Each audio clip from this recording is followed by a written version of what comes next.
السلام عليكم، أهلا وسهلا بكم حبايبي. النهاردة بإذن الله هنكمل رحلتنا في عالم التريكو. النهاردة عندنا شرح لغرزة بسيطة جدا جدا من أساسيات التريكو، وهنكمل شرح تعليم أساسيات التريكو للمبتدئات. شرحنا الفيديو اللي فات ازاي بنبتدي تريكو من الصفر، وازاي نمسك الإبرة ونبتدي نجمع على إبرة التريكو الغرز اللي هنبتدي بيها، وشرحنا أساسيات وتفاصيل مهمة جدا جدا. عشان كده لو انتي ما شفتيش الفيديو اللي فات تقدري تشوفيه وترجعي لي بسرعة، علشان الفيديو ده تكميلي للفيديو اللي فات. ان احنا الفيديو اللي فات شرحنا تفاصيل بدايات مفيدة جدا ومهمة جدا معانا. النهاردة هنشرح طريقة عمل غرزة سهلة وبسيطة جدا جدا، وغرزة أساسية في التريكو، وأنا بعتبرها الصراحة يعني أنا بحب الغرزة دي جدا. هي اسمها الغرزة العدلة أو الغرزة المرنة. زي ما انتوا شايفين ده بيبقى شكلها النهائي، بتبقى عاملة كده زي الزجزاج. لو تلاحظوا ان هي يعني واخدة شكل الزجزاج، يعني غرزة سهلة جدا جدا وبسيطة، اسمها الغرزة العدلة او الغرزة المرنة. طبعا هي مرنة علشان احنا هنلاقيها كده مرنة معانا في الشغل، يعني النتيجة بتاعتها مرنة، وكمان طريقة شغلها مرنة وسهلة وبسيطة، واستخداماتها كتيرة جدا، وغرزة عملية جدا جدا، وغرزة اسم على مسمى زي ما بنقول. يعني هي غرزة مرنة، وهي فعلا مرنة في كل استخداماتها. يعني نقدر نستخدمها في أي حاجة احنا حابينها، يعني بطانية بيبي أو جاكيت أطفال أو فستان لبنتك، أو تقدري تعملي بيها بلوزة ليكي أو بلوفر لابنك أو أي استخدام. هي غرزة مرنة وجميلة وشكلها حلو وطريقتها سهلة جدا جدا وبسيطة. وكمان هنلاحظ ان قلبة الشغل زي عدلته، يعني ده ظهر الغرزة، وده وش الغرزة او الاتجاه الامامي للغرزة. زي ما انتوا شايفين كده مفيش اي اختلاف، الامام زي الخلف مفيش اي اختلاف. فهي علشان كده غرزة عملية جدا جدا، وغرزة هتستفادي منها وهتحبيها جدا جدا. يلا بينا نشوف احنا هنشتغل الغرزة دي ازاي. احنا هنجيب الابرتين بتوعنا. احنا اتفقنا ان الابر التريكو بيبقوا 2. هنبتدي نجمع الغرز او نجمع الخيط بتاعنا على ابرة التريكو. احنا شرحنا الفيديو اللي فات احنا ازاي بنجمع. انا هجمع الغرز على الابرة وارجع لكم تاني. احنا شرحنا كذا طريقة لتجميع الغرز على الابرة في الفيديو اللي فات. تقدري تختاري الطريقة اللي تناسبك وتريحك وتبتدي تجمعي بيها غرز على ابرة التريكو، علشان نبتدي مع بعض شغل ان شاء الله. هنعمل عدد عشوائي من الغرز. انا جمعت عدد عشوائي على الابرة بتاعتي عشان ابتدي بيه شغل معاكم. دايما الابرة اللي عليها الغرز او اللي انا مجمعة عليها الغرز بتبقى في ايدي الشمال، بمسكها بايدي الشمال. والابرة اللي انا لسه هنقل عليها الشغل واشتغل بيها الشغل الجديد او السطر الجديد بتبقى في ايدي اليمين كده اهو. هنبتدي هنعمل ايه بقى. احنا عندنا الخيط على الابرة في شكل حلقات، يعني كل غرزة عندي متجمعة على الإبرة بتبقى واخدة شكل الحلقة. الحلقة دي ليها طرف أمامي اللي هو ده الطرف الأمامي للحلقة بتاعتي، وليها طرف خلفي. فين الطرف الخلفي؟ أهو اللي ناحية جوه في الإبرة، من ناحية محاوط الإبرة من الناحية الخلف أو الناحية المعاكسة. يعني ده الطرف الأمامي وده الطرف الخلفي او اللوب الامامي واللوب الخلفي. اللوب الامامي اللي هو اللوب اللي ناحيتي انا وانا ماسكه الشغل، اللوب الامامي اللي ناحيتي انا وانا ماسكه الشغل. انا بعمل ايه بقى في الغرزه العدله او الغرزه اللي هنشرحها دلوقتي؟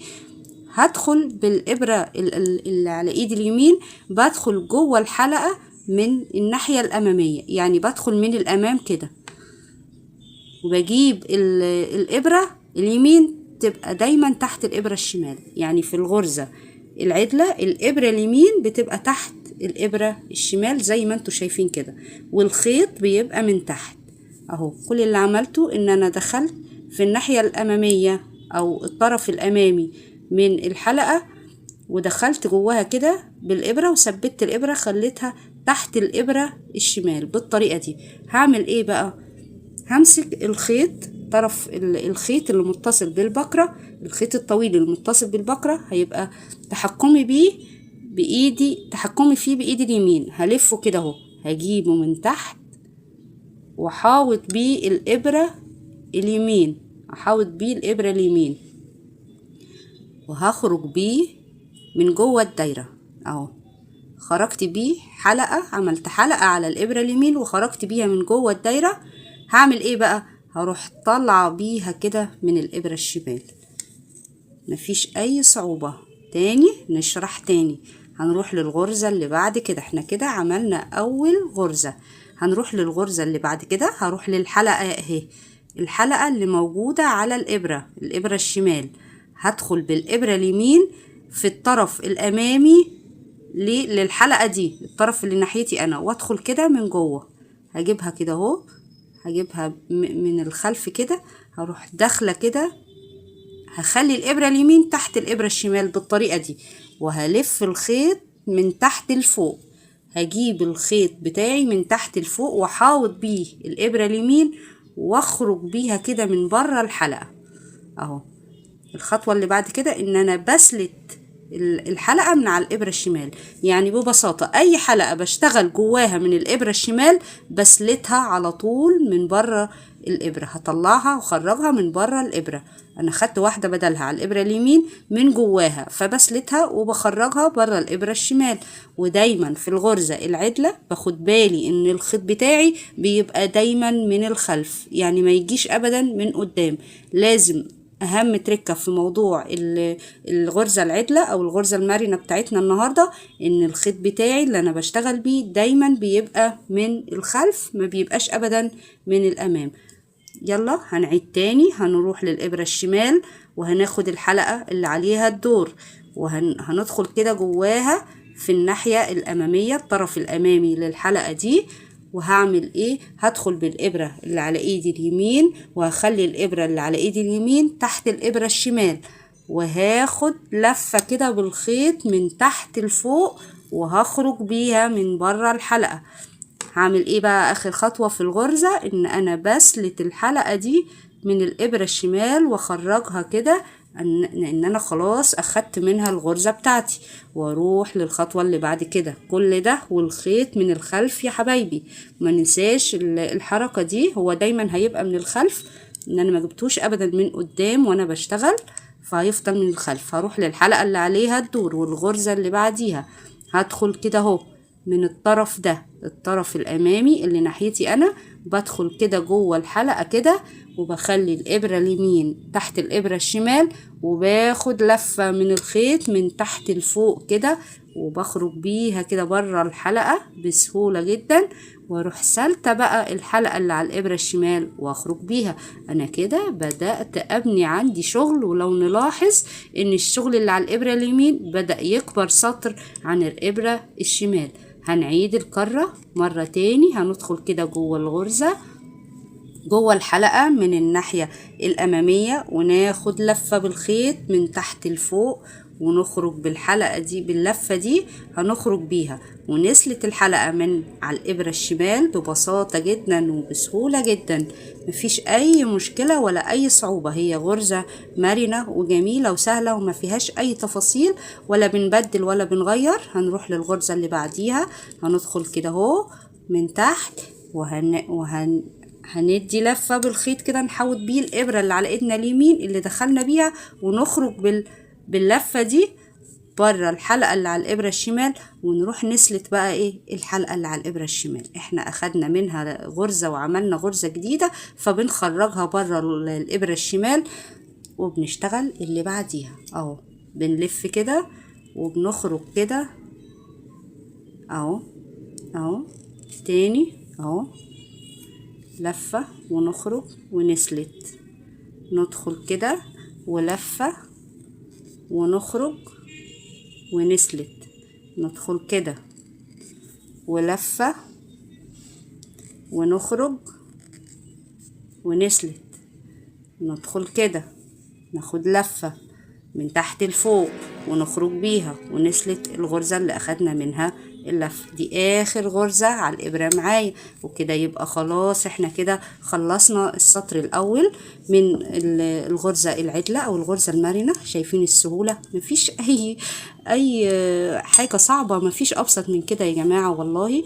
هو الشغل عايز بس شوية حماس كده وشوية تركيز، ومفيش حاجة صعبة خالص يعني، متقلقوش من اي حاجة.